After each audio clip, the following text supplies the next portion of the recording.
Profit with a Plan podcast. This is where you can get some great ideas to create your most profitable small business. Just so you know, financial planning isn't only for those that have a lot of money or run big companies. A workable financial plan is for us everyday small business owners and professionals that want to make great financial decisions that lead to bigger profits. So join me, Marcia Reiner, your financial business strategist, fractional CFO, and certified financial planner each Tuesday for some smart ideas that can add more profits to your bottom line. I help ambitious business owners grow their profits using unique ways of growing their income and spending strategically that produce bigger profits without killing themselves or constantly chasing after more clients. If you're curious, share my podcast or let's chat to see what we could do together to create greater profits in your business. Today, I'm talking with my dear friend, Jennifer Roach, and we're talking about organizing your home office space so that you can be more productive and profitable. So Jennifer Roach is the founder of OrgFab, which is Organization Fabulous, and Organization Business and Life Concierge. OrgFab was created to help you with tasks that seem overwhelming, like right now, and preparing to put your house on the market, relocation management services such as packing, moving, unpacking, organizing, or the often daunting task of decluttering your home or office. She's her 20 years of fashion industry, as well as personally assisting billionaires, fashion stylists, and event coordination. She's even worked on a dude ranch, have led her to transform her passion into a business that helps people solve their life problems. When Jennifer started her business 7 years ago, she had no idea that she could empower other women to pursue their dream and do what they've always wanted to do. Everything is possible, even when it looks like the darkest. If you can only control one thing in your life, make it be the way that you feel about yourself and your home. Once your home is organized, you have a place to respite that will help you handle anything life throws at you. And my goodness, life's thrown a whole bunch of crap at us lately, right, guys? So thanks, Jennifer, for showing up on today's podcast. We're so glad you're here. Hey, thank you so much for having me, Marcia. We're so glad. So the reason I thought this was going to be a fabulous topic for us to talk about is I think that business has changed, and the new normal right now has us working at home. And working at home may not be what everybody was used to doing, working at home. And I know that we have a lot of stuff that gets in our way. So I wanted to bring you on to talk about how to get our workspace organized and what are some of the things we can do to make sure we can be profitable. Yeah, it is a new normal. And I work in people's homes.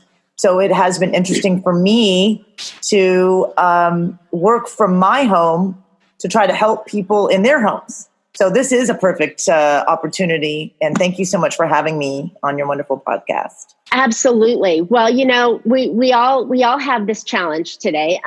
Like right now, I have my daughter and grandbaby downstairs, and they've interrupted me several times. And we ended up having a blow-up fight. So I have two workspaces. Wow. I have my small little workspace up in my room where I can take calls and not be interrupted. And then I have my regular workspace downstairs. But I feel like I'm living off of a laptop and wherever I can find quiet space. Right. What can we do, or what can the listeners do right now to find that quiet space so they can really get things done? Well, you have to create a space if you don't have one already. Let's be honest, many of our designated home office spaces are really just an area of the house that becomes a catch-all. Mm-hmm. Because we do have laptops now, so people are working from their couch or their dining room table or whatever space they can find where the kids aren't. And even if you don't have kids, it's your pet's home as well. So it's always seeming like you're fighting to try to find space or surface. What I would say to anybody that if you don't have a designated home office, you need to create at least a small surface for yourself so that you can have the right and the left side of you be where you're putting your information, whatever paperwork you need. If you need a bigger space, it would be ideal to have a desk. If you don't have a desk, then you can obviously use a table. But like I said, I know that many times those surfaces are already commandeered by life. Your mail, where it drops, when you come in the door, book bags, leashes, groceries. Makes it hard, doesn't it? If you can get toilet paper, right? I'm kidding. There's no toilet paper. What do you think about having a movable office? Something that like maybe you have things in a basket or stuff like that, or a stack or a file cabinet or just something that you can move as necessary. Well, I love that idea. And the best thing that you could find yourself a tray. And if you don't have a tray, use that big giant cutting board that you never use because it's too big to use.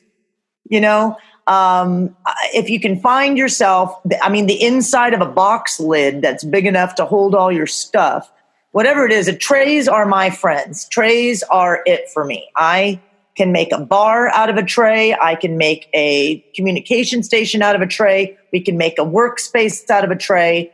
Trays are great because, again, it has a little lip on it usually, and it holds all your stuff, your pens, your little paper clips, whatever you need. Right. And because we may be sharing space with that kitchen table at the moment, or the dining room table, if we even have a dining room, but, and it may need to be packed up quickly. That's a great tip to use, is to use a tray like that. Trays are key. Yeah. What other kind of tips can we do to make an office space, even if it's temporary, be user friendly or helpful, to pick it up and leave in a quick? Well, again, a TV tray is also a really handy thing. Or if you have like any occasional tables that are just usually on the side of furniture to put a glass on or whatever, you can create an office space out of a little side table. Commandeer that space, whatever it is, and find yourself a chair that is about that height. Right. But also, let's be honest in talking about the clutter that has been our lives, the areas of the house that get overlooked. Like I said, if you had at one time a home office and then it became sort of the junk room, the catch-all room, the spare room in the house. Here's my just sort of first initial tips on how to create a space out of a mess. Okay, sounds great. I think we all need that. Yes, the very first thing that you need to do is you definitely need to clear all surfaces, and as I like to call it, surfy, because there's multiple surfaces in any space that are going to need to get cleared. And when a person is overwhelmed, and this is when I usually get called, is, I have a client who says, I'm completely overwhelmed. I don't even know where to start. That's what everybody's first words that come out of their mouth. Okay, so we're going to clear a space. What's the first thing you need to do? You need to use your furniture that isn't covered. So if there's a bed, if there's a couch or a chair, you need to cover it with an old sheet. First thing. Cover it with an old sheet or some kind of blanket that's easy to wash, because whatever you're putting onto that space is probably dusty and it's going to get a mess on that bed, right? Right. And then you can start looking at the surface that you need to clear. And the next thing you're going to want to do is you're going to want to pick up the most important stuff in that space. So if we're talking about a messy desk, you may have some very immediate bills or mail or work that you need to get taken care of, and you need to know where it is, and you can't be piling it with a bunch of other stuff that you don't need to know where it is. So I would remove from whatever surface that is messy the most important stuff, and you need to know where that is. Maybe take it to another room so it doesn't get mixed up. Mm-hmm. Then you can start clearing off the actual space. The next thing would be you would want to clear off things that don't belong in that room. Plates, old glasses, anything that would normally belong in a bedroom. Something that, my medication ended up in here. take things out and just set them in the hallway. Get them out of the room completely, or, start a separate pile of things that don't belong in that room. Then you can start to put like things together. And that's the next step, which is putting like things together, meaning office supplies. Let's put all of the pens, pencils, staplers, Scotch tape. Let's put all of that into one little pile. And this is all going on that covered surface, whether it's a bed or a piece of furniture. Mm-hmm. And then you're going to want to start putting all your paperwork together.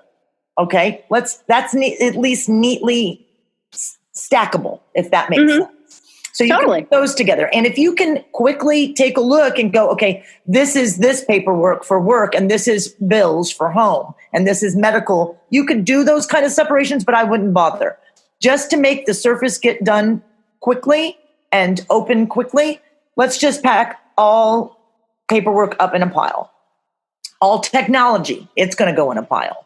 These are how you put the like things together. Even batteries. Hey, that's technology to me. Let's put them all in a pile. Other things that you find, on a surface that can be put together, anything to do with schoolwork or your kids, that it's specifically, this is kid type stuff. Let's put that in a separate pile. So that's all you're doing, is you're taking things off of a messy surface, putting it on the open surface in the room, which may be the floor, to be honest, because most surfaces, or surfi, as I say, are typically taken up in a secondary room or a space that you're now going to try to create and turn into a workspace. So that's the great. First, clear your surfaces. Love it. Love it. So once we clear our surfaces, how do we know what to put back on the surfaces, or what really do we need to have with us to work? I mean, we all know we need our phone, our computer, some notepads, some files, that kind of stuff. But is there anything that we should do to our work area to make it more productive? Well, I definitely think if you're going to have any kind of food or drink around, that you should really think about where you're putting that food and drink. Because this is a makeshift surface, if you spill that drink, that's the end of your laptop. Right. Have lids on it, something along that line. Right? Exactly. Do you think I don't have a sippy cup at all times? And this is an open sippy cup, which is a bad sippy cup. Shame. Bad sippy cup. Shame. I did the bad thing. So, I mean, I'm being real. Sippy cups are key. Okay. So then now that we've got a clear office space, what if we're just, because this could last for longer than we expected. Yeah. Maybe this is going to be the new normal, that we're going to have an office space in our house. Do you have any bad signs about making an office space maybe in your bedroom or in a what do we do if our only space is in our bedroom? Well, I mean, you have to do what you have to do. I don't recommend having your office space in your bedroom, but it is what it is. It's maybe, that is the only space that you can literally get work done, and there's a lock on the door. Right. And we're not kidding, to keep little ones from coming in while you're trying to somehow hold it all together by working. So you just reminded me briefly before I forget. Someone told me that they have because they keep getting interrupted in here, and they have a little grease board sign tapped out on the outside of their door in their office. And unless you're bleeding profusely, write down your problem here, and when I'm done and take my break, I'll come out and answer it for you. Yes, I love that. Isn't that a great idea? That's open communication, but kids don't care, and they'll not, right. And it is what it is. I like what you've done. I like that you have a screen. Obviously you must have already had that. That can be ordered. There can be the stringing up of a piece of string or a wire and a drop cloth or a sheet to separate, especially if you're working at home with your spouse. Or partner or other family members, like you have your daughter and your grandbaby at home. So you've got to do what you've got to do, but realistically try not to make your workspace your actual bed, because that is mentally and emotionally, that's why I love trays so much, because it's a square surface where you know exactly what is on that thing. And visually, this is where work is done on this tray. If your bed is where you also sleep and where you're going to relax and watch TV, it probably shouldn't be work. I find that sitting upright, and I'm sure you talk about this on how to be productive, sitting upright in an actual chair that has a back makes you, it makes you stay awake. But more so than my coffee sometimes, right? It makes you sip your coffee the right way, and it just makes you feel like you're at work or school or whatever the case may be. Same thing goes with, homeschooling the kids right now in this time. They shouldn't really be laying all over the floor. They do their work when they're at school in an upright desk, and the same thing should try to happen at home. Love that idea. That's a great tip, that we should find a space, a proper seating area with a proper desk or workspace. And it could be an end table. It could be the kitchen table. It could be, a counter or someplace. But having you be in the physical position, that you would be at work. Sitting on the couch with your feet up on the ottoman is not necessarily the great place to work, because then you're distracted by the TV and you're more in a comfortable position. Your voice doesn't sound the same when you're talking to clients. I mean, there's lots of things on that make great sense. And I didn't even think about that in our conversation going forward.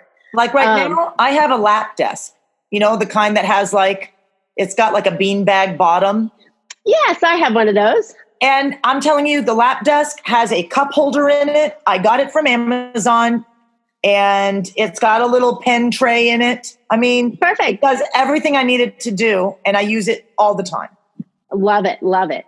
So now we've talked about having a clean space to work on, which I love, because I look at my places and I'm like, okay, I should probably just get rid of that. And I think after this conversation, I'm going to go downstairs to my downstairs desk and I'm going to declutter that. But what else? What are some of the things that we can do to help organize the stuff that we have on our desk? You had mentioned trays and things like that. Are there any other things that we might want to consider to help keep us organized? And sure. I love the idea of the privacy too.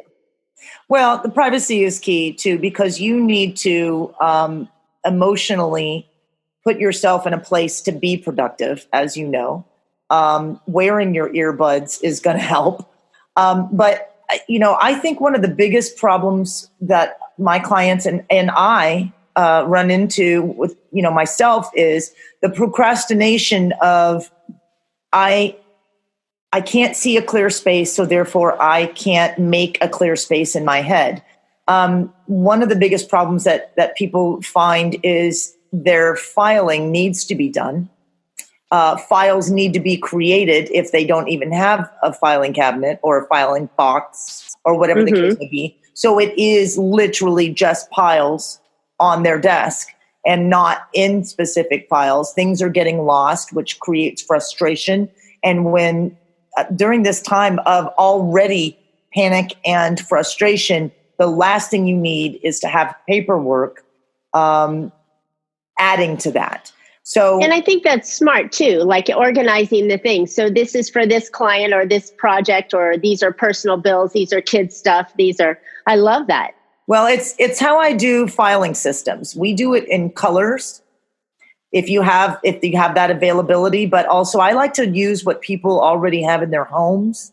So, if you have just manila files, fine, but color it in with a highlighter, do the tabs different colors. So let's say medical is red. Let's say automobile is, and this is your personal files. I'm just using if you're doing your personal files, let alone your work files. But, the different categories that you can think of that are important to you, let's make them different colors. Love it. Because most people are visual, and like when you're in a rush, and especially when it comes to medical and at this time, you are going to want to know, okay, I'm just grabbing all the red files right now. I can't think about anything else. I need to go to the doctor or the hospital or whatever. So Gotcha. this is something that you could be doing to organize your files. But the key really is that you probably need to go through your files, and you're not really supposed to be keeping files, bills and things like that, because they're all online now. Right. So to clear out your filing cabinet would be a really awesome project for you to do at home right now, so that it's easier to file Nice. instead of letting things pile up because you don't have room in your filing cabinet. I like it. Okay, so we've talked about having a quiet place, a clean place. We've talked about organization, and I love the tray ideas. And there's probably, like you said, things that you can use in the house that are readily not being used that you could pile things in or stock things in. And then the last comment that you made that was, I love, purge, right? Yeah. Purge. Tell me about purging. Purging is the answer. I know this is one of your favorite things to do, is get rid of stuff, right? Yes, it is. It is to get rid of things. And if you don't want to get rid of it, I say this to clients all the time. They don't necessarily want me to come into the house because they're afraid I'm going to make them get rid of everything. Fine, let's keep it. But let's store it properly. There are files that you need to have at your fingertips, maybe at your desk, and need to have the good real estate is what I call it. These are good real estate surfaces, like cupboards that are near the desk, drawers that you need to, always in a desk, if you have a drawer, what are you going to have in there? You're going to have your pens, you're going to have your office supplies, your stamps, whatever you need. And the top drawer to the right and the top drawer to the left, those are good real estate. Lower drawers are not as good real estate. Right. Same thing goes with shelving units. The ones where you don't have to bend and kill yourself to get to, those are the good real estate. The lower and the high up, the stuff that's really high in the closet, that's not good real estate, and that's a good place for storage. Love it. Separating the stuff that you don't know if you need it right now, but the stuff that you do need needs to be in the good real estate. Like that. So let's talk a little bit more about getting rid of things that we think we don't need, or we think we need, but we really don't need. What are some of the steps that we could take to determine whether I really need this thing that I'm holding on to? Well, there's a lot of importance placed on things. I'll give you an example. So I just painted my living room since I have been at home, and I have to keep myself busy. So I decided to paint my living room, and I did a little video just to sort of give a tour of what it looked like before I painted it. And I landed on DVDs. I've kept them I am a movie nut, and I'm a music nut. So I have kept these DVDs all these years, and on a regular basis, I'm telling my clients to get rid of DVDs, and I have an entire piece of furniture dedicated to the DVDs and the dusting that has to happen to the DVDs. P.S. I tried to actually watch a DVD around award season, and my DVD player does not work because it is so old and there's nothing. So I did a little video and I posted it on my personal Facebook page, and I was like, oh, this is so hard to get rid of. And all of my friends are like, send them to me. Or other people are like, I'd get rid of this, but keep this. But then my one friend said, why? ? That was the end of the post. Why? Why is it so hard?